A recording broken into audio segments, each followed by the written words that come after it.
শুনেন এই সাইডে তো ফেট দেয় আবার দাম কো আবার দাম কথাগুলো শুনেন। সবার সঙ্গে জুতোর বাড়ি খাস না দেখলাম দিবি না জুতোর বাড়ি খাবে এরকম দিবি না দিবি না দিবি না দিবি না দিবি না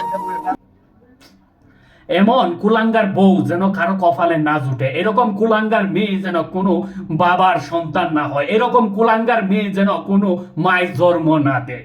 দেখেন 4,000 টাকা দামের একটা ত্রিভিশ সে নিবে, তার স্বামী তার সামর্থ্য নাই, সে কিভাবে কিনে দিবে? সে বলতেছে এটাই কিনে দিতে হবে, যদি না দেয় তারপরে জুতা দেবারি দিবে। কথার কাজে মানে তার স্বামীকে জুতা দেবারি দিচ্ছে। আর এই স্বামীটাও কিরকম, সে শুধু মুখ বুঝে সহ্য করতেছে। আমার তো মনে হয় যে কি বলবো, বলার মতন আজকে ভাষা নাই। সে যদি সত্যিকারে পুরুষ হতো, সেকেন্ডের ভিতরে গাড়ে ধাক্কা দিয়ে পাশে একটা লাত মারিয়া একদম ওর জীবন থেকে সরাই দিত। কারণ এরকম কুলাঙ্গার মেয়ে এই দুনিয়াতে থাকাও এই দুনিয়ার জন্য কলঙ্ক। এরকম কুলাঙ্গার মেয়ে যে জন্ম দিছে সেই মাতা পিতার জন্য কলঙ্কর। আজকে এদের অবস্থান কোথায় গিয়ে দাঁড়াইছে একমাত্র আল্লাহ তাআলা ভালো জানেন।